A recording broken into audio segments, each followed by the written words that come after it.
നമ്മുടെ സ്വന്തം വിജയ് ഇളയ ദളപതി തമിഴ്നാടിൻ്റെ പുതിയ മുഖ്യമന്ത്രിയായി ഇന്ന് സത്യപ്രതിജ്ഞ ചെയ്തു. ആ ചടങ്ങിൽ തൃഷ കൃഷ്ണനും പ്രതികരിച്ചു. സോഷ്യൽ മീഡിയയിൽ ചില വീഡിയോ പ്രചരിക്കുകയാണ്. അതിലെങ്ങനെയാണ് പറയുന്നത്? തമിഴ്നാടിൻ്റെ വലിയൊരു ദിവസത്തെക്കുറിച്ച് നടിയോട് അഭിപ്രായം ചോദിക്കുന്നത് കാണാം. എന്നാൽ വീട്ടിൽ നിന്ന് ഇറങ്ങുമ്പോൾ നടി ആകാംക്ഷയോടെ കാത്തിരിക്കുന്നു എന്ന് ചുരുക്കി പറഞ്ഞു. ചടങ്ങിനായി നീല നിറത്തിലുള്ള സാരിയും കച്ചവും മുടിയിൽ ധരിച്ച് അതിശയിപ്പിക്കുന്ന പരമ്പരാഗത ലുക്കിലാണ് അവർ വേദിയിൽ പ്രത്യക്ഷപ്പെടുന്നത്. സത്യപ്രതിജ്ഞ ചടങ്ങിൽ വിജയുടെ അമ്മയെ തൃഷ കൃഷ്ണൻ കണ്ടുമുട്ടുകയും കെട്ടിപ്പിടിക്കുകയും ഒക്കെ ചെയ്യുന്നത് നമുക്ക് വീഡിയോയിൽ കൂടെ കാണാൻ പറ്റുകയായിരുന്നു.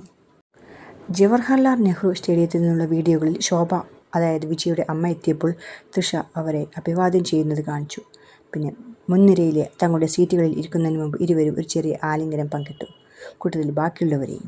അങ്ങനെ വിജയുടെ ഒരു ബന്ധുവോ സുഹൃത്തോ എന്നതിലുപരി അതിനേക്കാളും പ്രിയപ്പെട്ട ഒരു വ്യക്തിയായി തൃഷ കൃഷ്ണൻ ഈ ചടങ്ങിൽ നല്ലൊരു വ്യക്തിയായിട്ട് അവതരിപ്പിച്ചു എന്നതിനായി നമുക്ക് ഈ വീഡിയോ വളരെ വലിയൊരു തെളിവാണ്. എന്നിരുന്നാലും വിജയ് രാജിവെച്ച ഒരു MLA സീറ്റിൽ തൃഷ കൃഷ്ണനായിരിക്കുമോ ഇനി അടുത്തത് എന്ന ഒരു പുതിയ ചോദ്യത്തിന് ഉത്തരം കണ്ടെത്താനായി നമുക്ക് കാത്തിരിക്കാം.